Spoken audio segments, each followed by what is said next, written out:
About a year and a half ago, I knew exactly what I was gonna do with my life. I had it all figured out. I was ready, I was all in, I was gonna go at it. I'm ready to go. I finally figured this thing out. I'm ready to go full force. I'm about to take off, and I go, and I failed. Houston, we have a problem. No, Houston, we're still in Houston. And so I failed. And it completely changed my perspective of my relationship with God and who I am. I really think that this perspective that I learned in this process, that if you can just bear with me, stay with me till the end, I promise it will be worth it. It completely changed my perspective. I think potentially it could change yours too. Before I go there, though, I should take you back to when I was a kid. Little kid. I grew up in Tallahassee, Florida, and I was always a performer ever since I was a kid. Like even in the third grade, I remember my answer machine. My mom remembers, she's here too. She's probably thinking like, this is true, you know. She's like, on the answer machine, it was, you have reached 385-7803. We're not home right now, as you can see. So leave a message at the tone, and we'll get back to you on our telephone. Peace. That was my answer machine. But I was always performing, I always did. In high school, it's the same thing. I was always involved in like performance and all of that. I did soccer, all that kind of stuff. I just didn't really have a care in the world. Everything was great, life was good. Went on my mission, came home from my mission, learned Portuguese. Everything was good, got into college. When I was in college, same thing. I just loved to anytime like an opportunity came up, I just would take it. I remember one time I was actually sitting down, before I went to an event, my friend, he said, hey, Stephen, there's this event on campus. It's an open mic. It's a comedy show. It's an open mic show. You should go. So I said, sure, cool. That'd be really cool. And so what they did is they had open mic night. People would come in and they would do like 3 minutes of comedy. I was like, that's pretty cool. I'll watch. So I went. I was there a little bit late. So I came in the back. Everything was dark. I sneak in. I come in and I sit down. And all of a sudden I see on the stage the guy, he's on the mic already. And he's like, hey, that was the last comedian. If anybody else wants to get up, go ahead and come up. And I wasn't planning on getting up. I had never done comedy in my life, but I'd always kind of told jokes to my friends and stuff like that and told stories and stuff. And so I just sat there and I was like, I'm just gonna tell some jokes then. I'm gonna get up. So I went in, I told some jokes, just random. Did 3 minutes, but I loved to entertain, so I always did it. I remember they had an audition for the mascot. I went out and I was like, you know what? I'll just go out and I'll just do it. So I did it. I was the mascot. I loved it. And I felt like it was just me. I started doing stand-up comedy. I can't even tell you, when I would be on a stage, it would just feel like I was just me. Like it was like I was they say a fish in water, man. I felt like I was a fish just doing a backstroke. I don't know if you can see a fish. Not that I felt that I was amazing at it, but it just felt comfortable to me. And so at the end of college, right, the last day of school, this was the last day of school, literally the very last day of college. I took biology, 100 is the very first one, auditorium like this size, 350 people in this place. All these people come, we had to be there for the last day because we had to take a test. So we all get there, everybody's in there, and I'm walking past, and I'm like getting there right as the bell rings, and I'm like, oh shoot, there was this one empty seat. I'm like, oh, and there's this cute girl there too. I like literally passed by, I said, hey, wait, let me sit down. I find out later, the girl ended up becoming my wife. She actually saved a seat hoping that I would sit by her. And I did. And the rest is history. And so we went through the whole spiel. We got married. And then so when you get married, you're like, yeah, well, let's get married. Yeah, we want to get married. You get married, you're like, well, let's have some kids. I'm like, yeah, let's have some kids. And you're like, whoa. Yeah, let's do that, you know. And this whole time, I'm still kind of just doing my thing. I really didn't have a job. I was just doing comedy. I was doing entertainment. I was doing acting. And so I was like, man, should I get something that's consistent? All the people were like, you probably should. They're like, yeah, of course. And so that's how I thought. I was like, well, I got to get a job. And it's funny because there was a job. I had just entertained for a company. I just entertained for him at a corporate event. I was like, I was about to say audition. It feels like it sometimes. I was like, you know what, I'll just apply for that job. I'll get the job, you'll see how it goes. I get the job, just get some health insurance, right? To get health insurance. Yeah, get a job for health insurance. Some people are looking at me like, yes, you need. And some of the people are like, health insurance, you know, health insurance.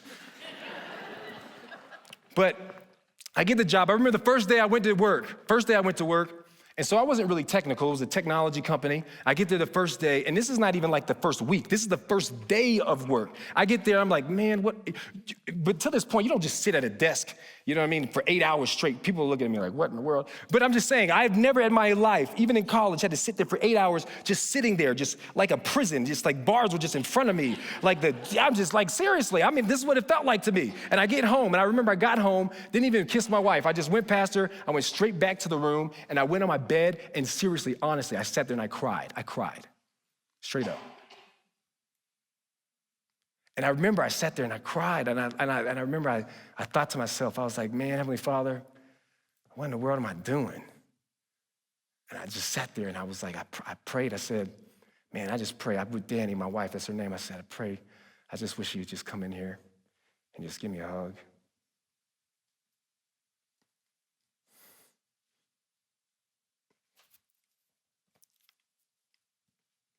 About a minute later, she comes in. I don't know, she's sensitive to the spirit. She comes right in, gives me a hug, gives me a kiss too. Little bonus. Just saying. And I'm just, it made it feel a bit better.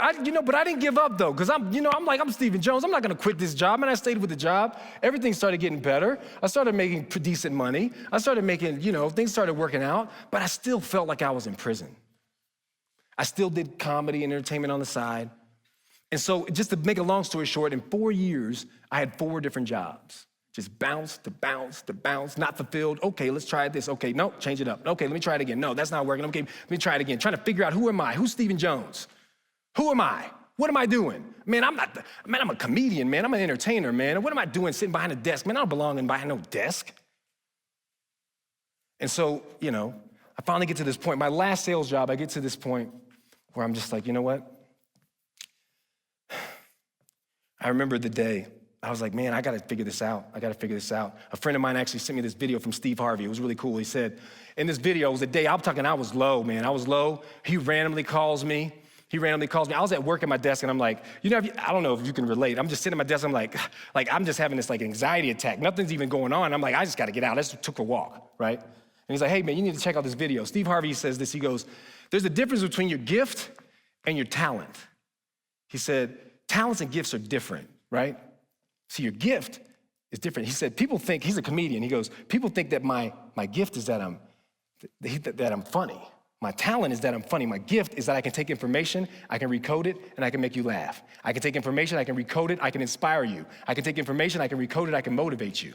And I was like, man, that's kind of how I am, right? I love to that's me. And so I just, I thought about this for a long time, and I was like, man, what am I gonna do? What am I doing with my life? And I came to this conclusion. And I came up with a question, honestly, a question that I've been able to use that I can fall back on anytime I have any kind of thing. And the question that I ask myself now is, will this matter in 1,000 years? If it doesn't matter in 1,000 years, I don't wanna do it. If it's a project, if it's anything that I'm even the small stuff on the day-to-day, I'm talking about the day-to-day. If I'm like, I remember just the other day, I put the phrase on my screen on my computer, right? And I remember my wife and I, we were all frustrated with each other, and I came in the room, I was like, man, you know how it is if you're married. I'm like, okay. And I walk in the room, and on the screen, will it matter in 1,000 years? I'm like, no.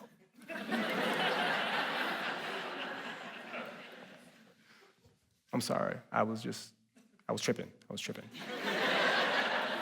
But if it doesn't matter in 1,000 years, I don't wanna do it. I don't wanna care about it. I don't wanna worry about it. If it doesn't matter in 1,000 years, it doesn't matter to me. And so I was like, okay. So I kind of changed it up. I started running into a lot of religion teachers. And I was like, man, I wanna teach, man. It's like, teaching is like being on a stage. I love it. I can use my gift. It doesn't matter, I don't have to be funny. I can still use humor, I can still teach, I can still put an influence on some other people. So I was like, okay, I'm gonna teach. So there's this program, and honestly, it's really hard to get into. It's kind of complete, it's kind of long. So I went for it, I went in the program, And I started going for it while I'm still working. I'm still working at this time. Still working, still trying to be a teacher, trying to do this stuff being a teacher. And I remember the first day that I taught, oh my gosh, the first day that I taught, oh my goodness. I was like, hey, I was like, I love this. I love this. I was like, man, I gotta do this. So I was like, okay, I'm gonna do it. So then one day I was praying, I was like, hey, Father, what should I do, man? This stuff is just getting heavy. I don't know where I'm gonna go. I don't know how I'm gonna do this. It's just a lot of time. I'm spending all these hours. And then all of a sudden I was like, you know what? I don't know if I should go for it. And I was like, I'm just gonna act. I'm just gonna act. And I was like, hold up. I'm gonna quit my job. I'm just gonna act. I'll act, and the gigs that I get there, I can just do a few gigs and make decent money, and then I can just focus on teaching. And then I'll just act. Literally. It wasn't even the words what I meant, but you know what I'm saying. I was like, that's it, I'm gonna act. So then I went in, the next couple of days, I went into my work, and I was like, hey, I wanna quit. Like, what, you wanna quit? Yeah, I'm gonna quit. Well, what are you gonna do? I'm gonna act. But I'm gonna teach. I'm gonna be a teacher. That's what I'm gonna do. I'm in this program, I'm gonna be a teacher. So I went all in. I quit my job, went all in. I made as much money or even more than I had ever made when I was just doing my thing, doing sales. I did. That whole time, right? And so I'm teaching, I'm loving it. Things are going really well. April's when they hire. That's the decision. I'm thinking things are going well. I get up to the point, I'm ready to go. They're like, hey, we're gonna send you an email. When you get the email, you'll know if you're gonna be hired or not. So I'm ready. I'm like, okay, if I don't get hired, okay, that's, I'm just gonna, how you kind of psych up yourself like that. If I don't get hired, whatever, I'll just do whatever. Man, I'll just keep acting. That's what I'm gonna do, But if I do get it, man, I'm gonna love it because it's gonna matter in 1,000 years, right? So I get there and I go, and I'm like, okay, I open up the email, I'm like, okay, here we go, open up the email, I open it up, and it says, we regret to inform you, blah, blah, blah. If you're in HR, if you say, we regret to inform you, just period. We don't read the rest. We don't read the rest. Those 3 paragraphs, it's a waste. We regret, that's it. That's all we need to know. I'm like, okay then, all right. Wonder what am I gonna do? I quit my job, man. I quit my job. I got 2 kids. And I thought this was gonna happen. I got an email. So I'm like, okay, that's all good. Whew. No thing, it's all good, I'm good. That was the first day. Next day I was like, what in the world, what they think? What I'm just saying, like, what? Man, I ran into somebody else that was in the program. What happened, man? Where'd you go? Yeah, I got hired. I'm like, oh, you did. Oh, okay, all right, oh, okay. Oh, so what you doing then? Oh, okay, yeah, that's cool, yeah, I know. Good, have a good time. I bet that's gonna matter in 1,000 years. I bet it's gonna be good. Yeah. That's gonna be great, it's gonna be great. Appreciate it, yeah.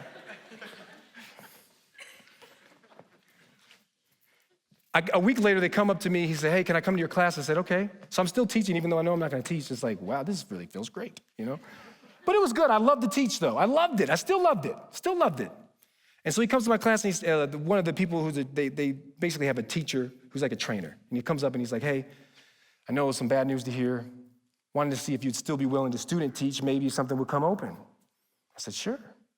But then I thought about it, I was like, man, but it's still so heavy to weigh these 2 things. I'm weighing both of these things. How am I gonna juggle all this stuff? I'm talking to my wife, she's like, yeah, how are we gonna juggle this? We gotta, I'm not saying, but it's logical, I gotta provide for my family, right?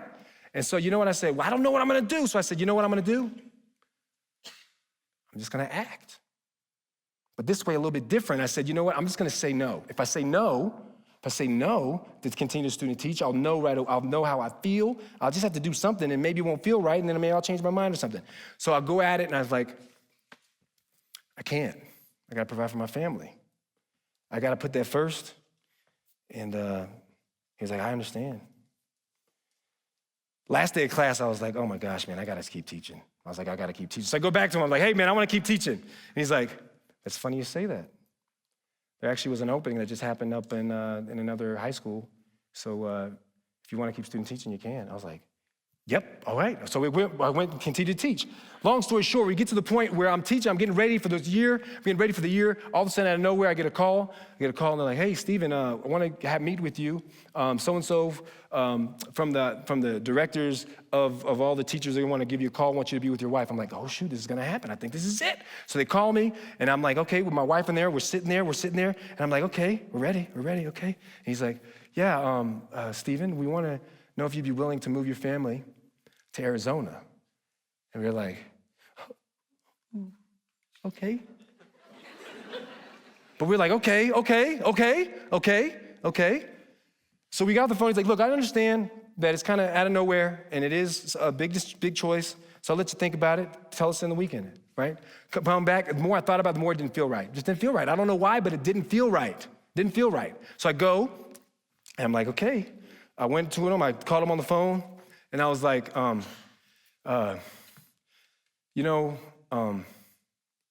regret to inform you. I'm just playing. I didn't say that. I was very grateful for the opportunity, but I got to do what's best for my family. It just didn't feel right. And so I basically just, it was crazy, but I was like, no, they're like, well, we understand. You can still student teach. I said, for real? They said, yeah, you can still student teach. They're like, okay. So I'm still back in it. So I'm still student teaching. They're like, well, we don't know what the competition is going to be like. The earliest you could probably get hired would probably be like the next round, April. I'm like, that's fine, whatever. I love to teach. I'm going to teach. So I'm sitting there getting ready to teach. All of a sudden, out of nowhere, 2 months later, I'm just sitting at my computer. I remember it was 6:13. I get a phone call. Phone call comes in, bing, bing, bing. Well, actually, it was like, well, you know how it is nowadays. Anyway, so I pick it up. I didn't know who it was. I didn't save the number, right? And I'm like, hey, Stephen, this is so-and-so, director, da-da-da-da-da. Want to see if you'd be willing to take an offer here in Utah. And actually starts like right now. You want to take it right now? Yes. So I took it. I took the job. I was like, oh my gosh. I remember the next day I was like, yes, I trust you. At that point, I mean, I failed to even say this, but it was hard. It was crazy. In those 2 months, man, we were all of a sudden, since I said no to Arizona, I wasn't, the gigs just stopped. They stopped. I was like, man, I really got to the point where I was like, I don't even know. First time in my life, I'm like, I don't know how we're going to, this, man, usually I forget to pay the rent because I just forget to pay the rent. This time I'm like, I don't know if we're going to be able to pay the rent. I'm serious. And so it just came at the perfect time.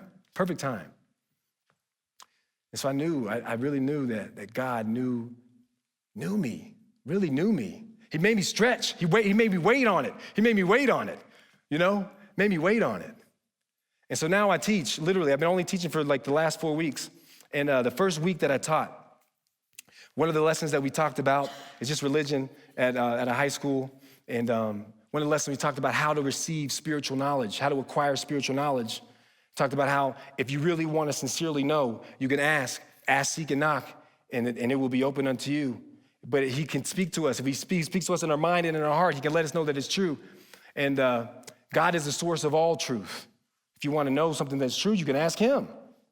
And so one of the kids after the end of the class, he comes to me and he's like, hey, Brother Jones, that's what they call me. He said, Brother Jones, I know this is pretty basic, but how can I know if Jesus is who he says that he is? How can I know that he is who he says that he is? I said, well, what do we talk about? I said, well, you can ask him. He said, yeah, I remember we talked about that. I said, well, do you really want to know? He said, yeah, I really want to know. I said, well, how are you going to know if he's talking to you? He said, well, how does he talk to you now? He said, well, usually when I feel like he's talking to me, I feel like, this certain kind of way, and he's explained it to me. I said, okay, that's your baseline, man. That's your baseline. I said, well, if you haven't asked him, you got to ask God. Ask him. And so he said, okay. And so I said, hey, man, if whatever you find out, man, I'd love to know how it goes. I'm not saying like, hey, go home this week. I wasn't like that. I was like, whenever you figure this out, man, I'd love to hear about it. And he said, okay. So about 2 weeks ago, he comes up to me after class, and he's like, hey, I wanted to ask you something. I want to tell you, Brother Jones, this weekend over the break, we went up in a cabin, and I went up, and I took the four-wheeler up on this island, and I went off by myself. Nobody really goes up in that direction. I went up in by myself, and I took the four-wheeler up. I parked it, put it to the side. I sat down and put it to the side, and I got down on my knees, and I prayed to God. And I asked him about his son. And he said, he answered me. He answered me. Man, that's gonna matter in 1,000 years, people. I was like, man, I love my job, man. I love my job.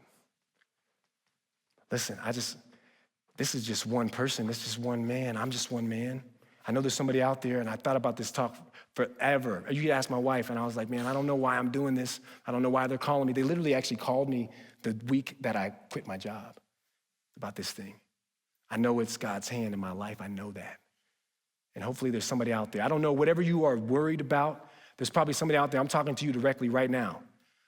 If you're trying to keep a job just for health insurance, but you know you should be doing something else because you really know deep and down inside that whatever that thing is that you're trying to do, you hadn't done it yet because you want health insurance. Figure it out how you're gonna, whatever it is that you gotta do. You're worried about some little petty stuff, forget about it, man. It's not gonna matter in 1,000 years. So before I go, I honestly, all of us here, wherever in the world, YouTube, whatever it is, I just have this one question. I got two questions. What are you worrying about right now? What are you worried about right now that ain't gonna matter in 1,000 years? And the last question is, what are you gonna do? What are you gonna do that's gonna matter in 1,000 years? Thank you.